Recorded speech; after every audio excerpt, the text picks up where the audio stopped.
Happy Sabbath po sa lahat. Kumusta na ang inyong ilang araw na hindi natin pagkikita? Napakabilis ano po. Ngayong gabi ay pagpapatuloy po natin ang pagbabasa sa Aklat ng Leviticus. Nasa chapter 5 na po tayo. At dito natin makikita yung mga susunod pa pong instruction ng Panginoon at kung papaano maghandog. Sa pasimula, tayo po muna ay humingi ng gabay sa ating mahal na Panginoon. Manalangin po tayo. Ama namin Diyos sa langit, salamat po sa inyo. Salamat po sa lahat ng biyaya at pagpapala na lagi niyong binibigay sa amin, pinakakalob sa amin. Pinapahiram niyo po kami ng buhay at kalakasan, kalusugan, kagalingan, kasiglahan po sa aming mga pangangatawan. Sa mga pinagtitiwala niyo po sa amin, sa aming mga tinatangkilik. Patawarin din po sana kami sa aming mga nagagawang kasalanan, sa aming mga pagkukulang, Ama.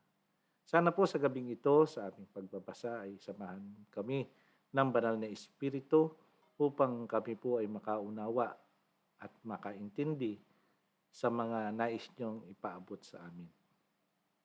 Salamat po sa pakikinig niyo sa aming mga panalangin at patuloy niyo kaming biyayaan ng katalinuhan sa gabing ito.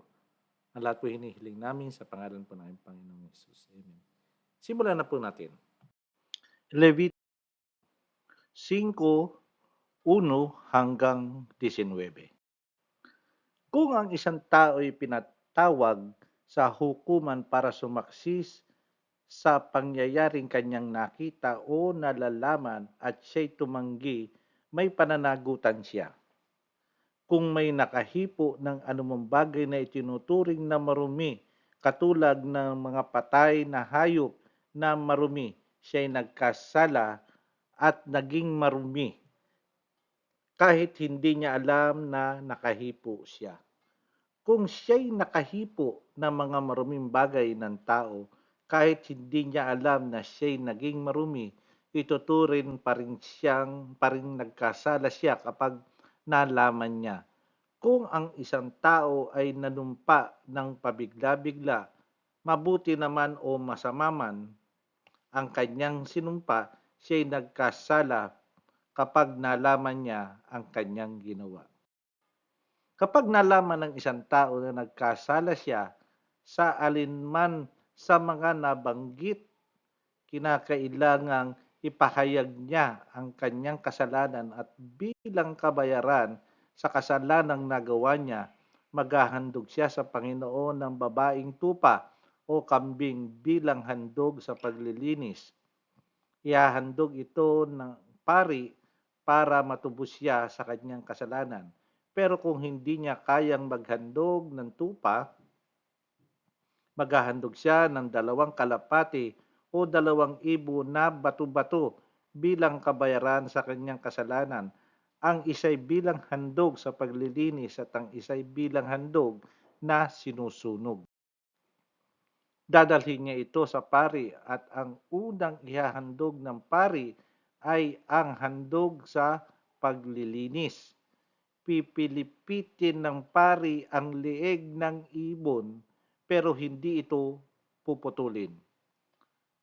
At ang dugo nito'y iwiwisik sa paligid ng altar at ang natitirang dugo ay ibubuhos sa ilalim ng altar. Ito ang handog sa paglilinis.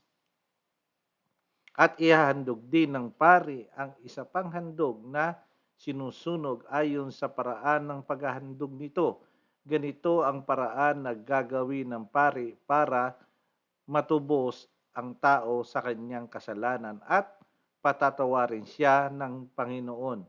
Pero kung hindi niya kayang maghandog ng 2 kalapate o 2,000 na bato-bato, maghahandog na lang siya ng 2 kilo ng magandang klaseng harina. Huwag niyang lalagyan ng langis at insenso dahil ito'y handog sa paglilinis at hindi handog ng pagpaparangal. Dadalhin niya ito sa pari at babawasan ng pari ng 1 dakot bilang pag-aalala sa Panginoon. Ang 1 dakot na iyon ay susunugin niya sa altar, pati ang iba pang mga handog sa pamamagitan ng apoy para sa Panginoon. Ito'y ang handog sa paglilinis. Sa pamamagitan ng gagawing ito ng pari, matutubos ang tao sa anumang kasalanan na gawa niya at patatawarin siya ng Panginoon. Ang natirang handog na harina ay sa pari na, gaya ng ginagawa ng handog ng pagpaparangal. Ibinibigay din ng Panginoon ang utos na ito kay Moises. Kapag ang tao'y lumabag sa utos ng Panginoon dahil sa hindi niya ibinigay ang anumang nauukol para sa Panginoon, kahit hindi niya sinasadya, kailangang maghandog siya ng lalaking tupa na walang kapintasan bilang kabayaran sa kanyang kasalanan. Maaari rin niyang bayaran ang pilak na katumbas ng halaga ng lalaking tupa ayon sa bigat ng pilak sa timbangang ginagamit ng mga pari. Ito'y handog na pambayad ng kasalanan. Kinakailangan niyang bayaran ang hindi niya naibigay na nauukol sa Panginoon at dadagdagan pa niya ng 20% ang halaga. Hindi niya naibigay. Ibibigay niyang lahat ito sa paring maghahandog ng tupa bilang handog na pambayad ng kanyang kasalanan at patatawarin siya ng Panginoon. Kung ang tao na may lumabag sa utos ng Panginoon nang hindi niya alam, siya'y nagkasala pa rin at may pananagutan sa Panginoon. Kung alam na niyang nagkasala siya, kinakailangan magdala siya sa pari ng lalaking tupan na walang kapintasan na nihahandog niya bilang pambayad sa kanyang kasalanan. Maaari rin niyang bayaran ng pilak na katumbas ng halaga ng lalaking tupa ayon sa bigat ng pilak sa timbangan na ginagamit ng mga pari.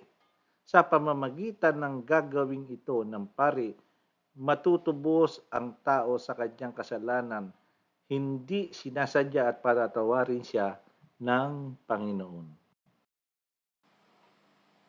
Nakita po natin dito sa kapitulong ito, yung mga gusto ng Panginoon sa paghahandog, pati yung antas ng kanilang paghahandog. Kung hindi kaya, ganito ang gawin nyo.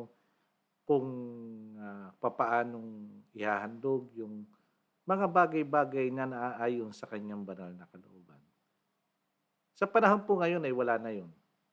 Ang sa atin po ay panalangin na lang. Pero sana kapag tayo mananalangin, gumamit tayo ng tamang salita sa pagbigkas, yung may paggalang. Paggalang na hindi tayo parang nag-uutos sa Kanya. Maraming salamat po sa pagsama niyo sa akin, sa pakikinig niyo sa ating ginagawang ito. At sana po ay sa araw ng Sabat na ito ay magsama-sama tayong sumamba at pumuri sa Kanya. Sa pagtatapos po tayo manalangin. Maraming Diyos sa langit, salamat po sa inyo. Salamat po sa mga natutunan po namin, sa mga nais niyong ipabatid sa amin, Ama. Salamat po at kami po ay nakarating na muli sa 6 na araw sa loob ng isang linggo na aming pinagpagalan at ngayong araw ng Sabat na kami po ay nandito sa aming pinananambikang araw. Maraming salamat po sa mga pagtugon nyo sa aming mga panalangin. At kinabukasan, Ama, ay kami po ay magkikita-kita upang pumuri at sumamba sa inyo. Maraming salamat po at ang lahat po hinihiling namin at pinagpapasalamat. Alang-alang po lahat ito sa pangalan po ng aming Panginoong Jesus. Okay, happy Sabat po sa lahat at ang biyaya at pagpapala ng Panginoon ay sumaatin. Happy Sabat po.